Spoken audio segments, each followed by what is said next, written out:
नमस्कार, जय गुरुदेव। कक्षा 9 में पाठ तीसरा क्या निराश हुआ जाए, जहाँ से हमने बाकी छोड़ा था, आज पूरा करेंगे।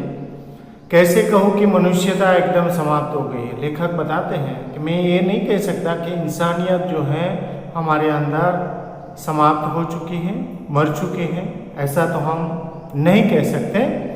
कैसे कहो कि लोगों में दया माया रह ही नहीं गई, मतलब ये भी नहीं कह सकते कि लोगों के मन में दया भी नहीं है, लोगों के प्रति प्रेम भी नहीं है, करुणा भी नहीं है, ये कह नहीं सकते। जीवन में न जाने कितनी ऐसी घटनाएं हुई हैं जिन्हें मैं भूल नहीं सकता। मतलब बहुत सारी घटनाएं उनके जीवन में घटित हुई हैं। कहते हैं लेखक कि कभी मैं इन घटनाओं को भूल नहीं सकूंगा। ठगा भी गया हो, मतलब उनके साथ धोखा भी हुआ, वो लोगों के द्वारा ठगे भी गए हैं, परंतु बहुत कम स्थलों पर विश्वासघात नाम की चीज़ मिलती है। मतलब ऐसे बहुत कम स्थल है, ऐसे बहुत कम अनुभव है जो उनके साथ विश्वासघात हुआ है, ऐसा कह सकते हैं।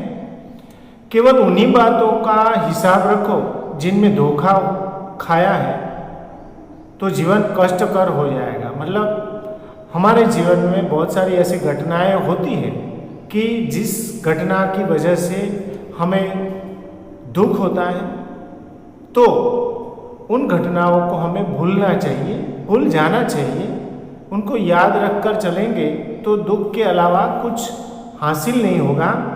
परंतु ऐसी घटनाएं भी बहुत कम नहीं है जब लोगों ने अकारण सहायता की है। मतलब ऐसा भी मौका आया है कि लोगों ने अकारण ही उनको मदद की है। जैसे अभी कोरोना चल रहा है, तो कोरोना में बहुत सारे लोगों को बहुत सारी तकलीफें झेलनी पड़ी है।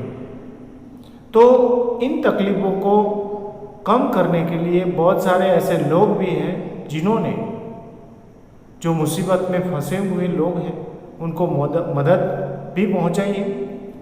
निराश मन को ढाढ़स दिया है। मतलब जो मन निराश हो चुका था उसको एक प्रकार का सहारा दिया है और हिम्मत बंधाई है। मतलब टूटने नहीं दिया है, उनको हिम्मत देकर बनाए रखा है। कविवर रविंद्रनाथ ठाकुर ने अपने एक प्रार्थना गीत में भगवान से प्रार्थना की थी कि संसार में केवल नुकसान ही उठाना पड़े, धोखा ही खाना पड़े, तो ऐसे अवसरों पर भी हे प्रभु मुझे ऐसी शक्ति दो कि मैं तुम्हारे ऊपर संदेह न करूं। मतलब ऐसे मौके भी जीवन में आते हैं कि हम निराश हो जाते हैं, पर लेखक यहाँ पर कविवर रविंद्रनाथ टैगोर की बात से सहमत हैं। उन्होंने जो प्रार्थना के सुर में बताया है कि हे भगवान मुझे ऐसी हिम्मत दो कि मैं आप पर कभी भी किसी भी प्रकार का संदेह न करूं। तो यहाँ पर भगवान के प्रति एक प्रकार की आस्था जो है बनाए रखने की बात भी लेखक बताते हैं।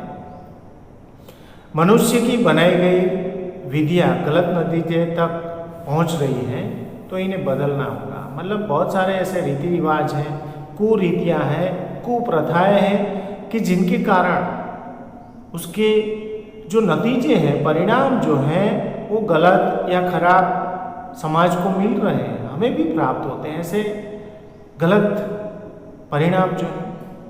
तो लेखक बताते हैं कि इन प्रथाओं को, इन रीति रिवाजों को हमें बदल देना चाहिए, बदलना होगा।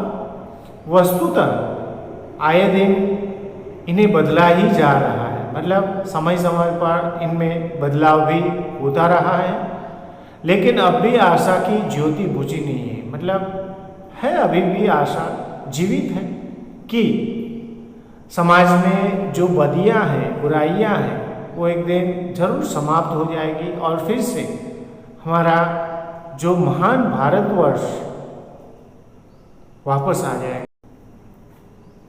लेखक बताते हैं कि महान भारतवर्ष को पाने की संभावना बनी हुई है, बनी रहेगी। मतलब लोगों के मन में जब तक प्रेम दया जीवित है, लोगों को मदद करने की अभी भी आशा जीवित है, तब तक ये संभावना बनी रहेगी कि हमारा जो भारतवर्ष है वो फिर से वापस आ जाएगा।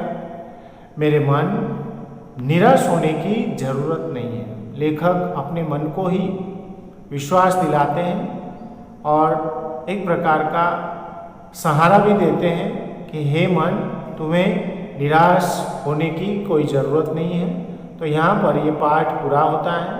नीचे स्वाध्याय, मुहावरे और प्रश्न के जो 1 वाक्य, 2 वाक्य और 6 वाक्य के प्रश्न दिए हैं, उन प्रश्नों को स्वाध्याय में लिखना है।